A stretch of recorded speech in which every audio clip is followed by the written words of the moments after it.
tell me that I'm never. Halo semua, salam sejahtera Malaysia. Tuan-tuan dan puan-puan yang amat dihormati, selamat datang ke channel Fels Lifestyle.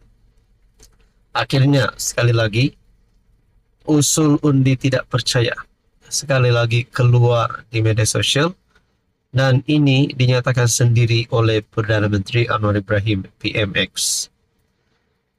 Akhirnya, selepas Anwar Ibrahim digesa daripada kepimpinan PAS untuk meletakkan jawatan, kerana usul itu telah diluluskan oleh kepimpinan PAS menggesa Anwar letak jawatan, nampaknya Anwar Ibrahim menyahut cabaran itu dengan mengeluarkan kenyataan untuk mengadakan usul undi tidak percaya pada masa persidangan terdekat ini. Satu tulisan daripada Syabuddin bertarik 21 September. Elok juga ada usul undi tidak percaya Oktober ini. Selepas Anwar mencabar agar usul undi tidak percaya dibentangkan terhadapnya di Parlimen pada sesi Oktober ini, cabaran itu segera disahut oleh Ketua Penerangan PAS, Ahmad Fadli Syari. Menurut ahli Parlimen Pasir Mas itu, jika benar usul undi tidak percaya mahu dibentangkan, ahli-ahli Parlimen Blok Kerajaan hendaklah dibebaskan daripada perjanjian yang sebelum ini mengikat mereka.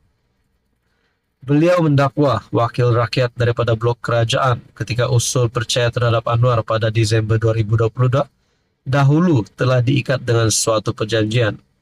Jika benar-benar anak jantan, bebaskan ahli-ahli parlimen daripada semua perjanjian yang mengikat mereka. Beri mereka kebebasan mengundi mengikut pilihan sendiri. Kita tengok adakah Datuk Seri Anwar masih kekal ataupun tersungkur, katanya di FB. Saudara-saudara, menurut anda, adakah sekiranya kepimpinan PHPN Kerajaan Perpaduan hari ini membebaskan ataupun tidak lagi mengikat ahli-ahli parlimen untuk lompat sokongan ataupun lompat parti? Adakah keputusan berpaling kepada Perikatan Nasional? Adakah ramai ahli parlimen daripada kerajaan hari ini akan menyokong Perikatan Nasional? Itu menjadi persoalannya. Yakin sangatkah PN sekiranya ahli parlimen kerajaan tidak diikat dengan janji-janji itu, mereka terus akan sokong PN? Itu menjadi persoalannya.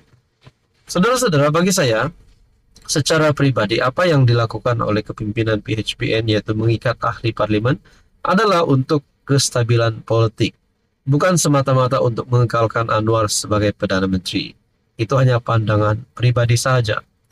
Jadi saudara-saudara, kalau benarlah mereka, ahli-ahli parlimen ini, tidak lagi diikat dengan janji seperti mana yang berlaku sebelum ini, seperti mana mereka diikat sebelum ini dengan perjanjian-perjanjian itu, adakah ramai ahli parlimen daripada kerajaan hari ini akan menarik sokongan? Itu menjadi persoalannya. Jadi saudara-saudara, selepas semua itu dilakukan secara tertib di akhir tulisan Syabuddin, barulah Blok Pembangkang mengemukakan usul undi tidak percaya secara rasmi kepada Parlimen.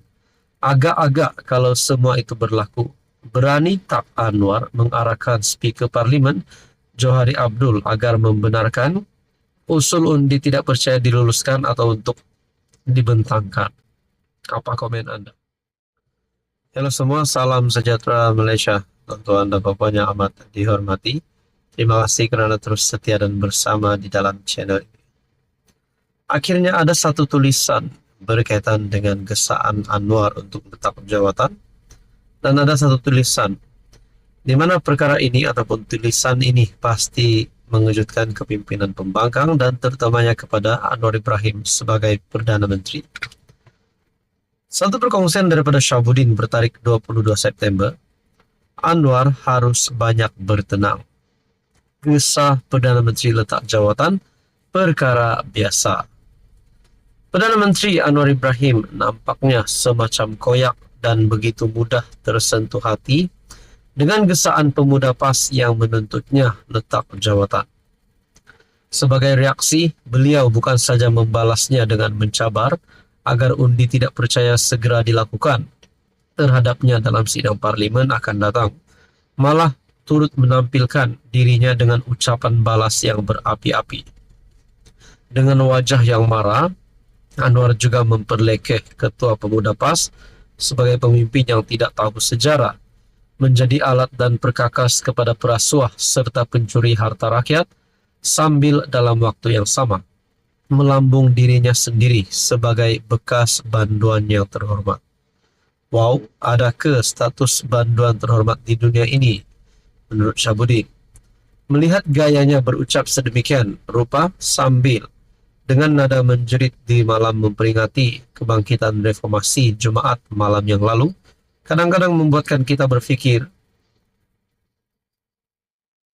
ini ucapan seorang Perdana Menteri atau ucapan Ketua Pembangkang?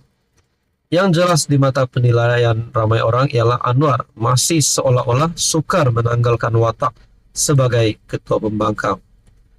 Tetapi bila sudah menjadi PM, terus menjerit ketika berucap adalah suatu kejanggalan.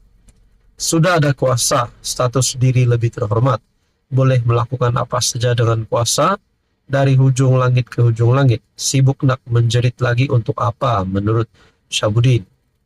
Saudara-saudara, di akhir tulisan ini, sebagaimana PM tidak mahu pembangkang naik jadi kerajaan, pembangkang juga tidak mahu melihat PM terus kekal di jawatan yang disandangnya. Kerja pembangkang ialah memastikan PM dapat dipensiunkan seawal mungkin, dan caranya ialah dengan menggesanya meletak jawatan. Cuma kalau tak tahan jiwa dengan gesaan letak jawatan dan tak ingin lagi digesah meletak jawatan, jawabannya mudah saja, segeralah letak jawatan menurut Syahbudin. Saudara-saudara, menurut Anda ini satu tulisan yang pasti ada isi tersiratnya. Mungkinkah dengan ini Anwar harus lebih bertenang? Dan gesaan letak jawatan itu adalah perkara biasa bagi Anwar Ibrahim sebagai Perdana Menteri. Saudara Bapak, apa komen Anda? Halo semua, salam sejahtera Malaysia. Selamat datang ke channel Fels Lifestyle. Untuk Anda Bapak yang amat dihormati, pasti ada cadangan-cadangan daripada penyokong-penyokong ataupun pemerhati politik. Cadangan-cadangan seperti presiden ataupun mana-mana pengurusi di dalam parti untuk ditukar, dan juga ejek-ejek dan kepimpinan tertinggi di dalam parti. Bagi Parti Bersatu, akhirnya Faizal Azumu sahkan tak bertahan jawatan timbalan presiden. Dalam satu kenyataan melalui Malaysia Kini bertarik 21 September, Timbalan Presiden Bersatu Ahmad Faizal Azumu menerima keputusan agar dia berundur selangkah ke belakang dan memberi ruang kepada Setiausaha Agung Hamzah Zainuddin untuk memegang jawatan nombor 2 parti tanpa bertanding.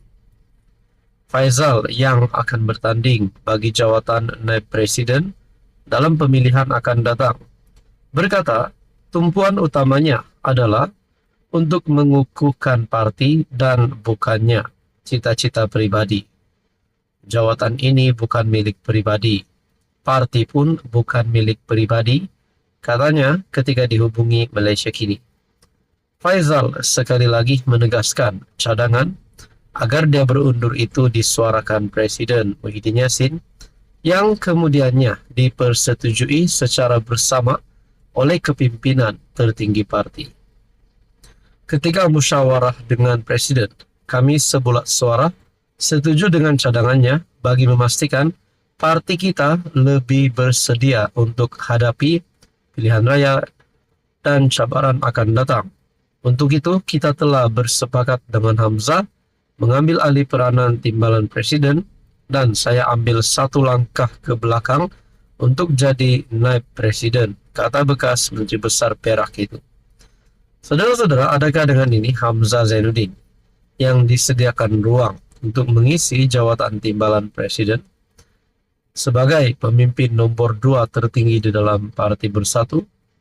Adakah ini satu permulaan kepada Hamzah untuk menjadi Presiden Bersatu pada masa akan datang? Ataupun mungkin lebih hebat lagi menjadi pengerusi Perikatan Nasional? Nah, akhirnya Faisal Azumur kita boleh katakan sah letak jawatan dan memberikan ruang kepada Hamzah Zainuddin untuk memegang jawatan nomor 2 tertinggi di dalam Parti Bersatu. Kalau masa akan datang, Hamzah akan jadi pengurus CPN ataupun Presiden Bersatu. Bagaimana pula dengan Muhyiddin Yassin? Tuan-tuan dan puan, apa komen Anda?